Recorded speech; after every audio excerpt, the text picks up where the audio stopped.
Ration கடைகளில் வழக்கமாக விநியோகம் செய்யப்படும் பொருட்களோடு சேர்த்து கூடுதலாக எந்தெந்த பொருட்களை விற்பனை செய்யலாம் என்கிற கேள்விக்கு குளித்தலை பகுதி மக்கள் தெரிவித்த கருத்துக்களை இப்போது பார்க்கலாம்.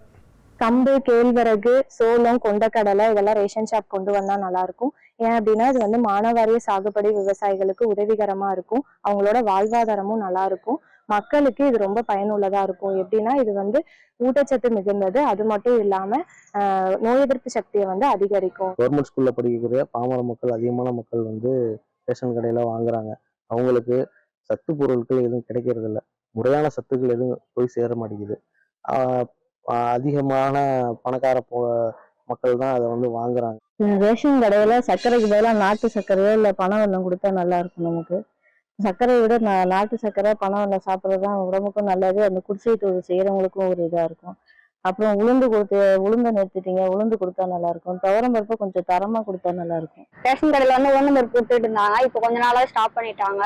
அது கொடுத்தா பரவாயில்ல. அங்கன்வாடியில வந்து சானிடரி நாப்கின் கொடுத்துட்டு இருந்தாங்க. இப்போ 5 years அதுவும் ஸ்டாப் பண்ணிட்டாங்க. இப்போ எங்களுக்கு எக்ஸ்ட்ரா எது தேவைப்படுதுன்னா உளுந்தம்பருப்பு, நாப்கின், கடலைப்பருப்பு, பொட்டுக்கடலை. எந்தெந்த பொருட்களை ரேஷன் கடைகளில் விற்பனை செய்யலாம் என்கிற எதிர்பார்ப்புகள் குறித்து குளித்தலை பகுதி மக்கள் தெரிவித்த கருத்துக்களை நாம் பார்த்தோம். இனி செல்லும் இடமெல்லாம் செய்தி. தந்தி டிவியின் வாட்ஸ்அப் சேனலை ஃபாலோ பண்ணினா செல்ல இருக்கும் இடமெல்லாம் செய்தி.